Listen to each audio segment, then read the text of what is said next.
Lewis lost it and strangled Vetrano. Eyewitness News reporter Kimberly Richardson is live at the courthouse in Queens with the story. Kimberly?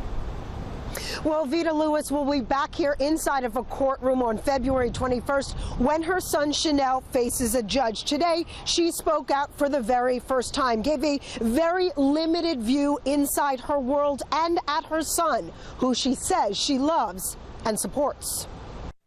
I raised my son to be a God-fearing man and to respect life. But Vita Lewis's son Chanel allegedly took a life. Police say murdered Karina Vetrano in Spring Creek Park back in August. The 20-year-old investigators say confessed to strangling the avid jogger. They say they have strong DNA evidence. Now, Mrs. Lewis is breaking her silence. My son has a mental health problem and needs help.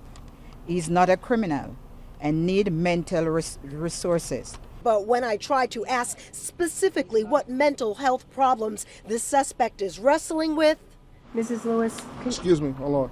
She refused to answer any questions. Mental capacity is always an issue in a case. Todd Greenberg, a defense attorney, is not involved with this case, but is a former prosecutor who has been lead counsel on more than 50 homicide trials. He explains when it comes to a person's mental capacity, two factors are at play. A defendant's fitness to proceed. Does that person have a basic understanding of what's going on around them? Then there's state of mind at the time of the crime. The so-called insanity defense. Greenberg tells me it's a tough burden to meet, up to the defense to prove. Did a person really not appreciate what he was doing or his acts?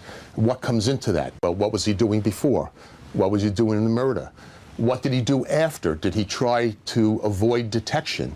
That shows that you do know what you're doing.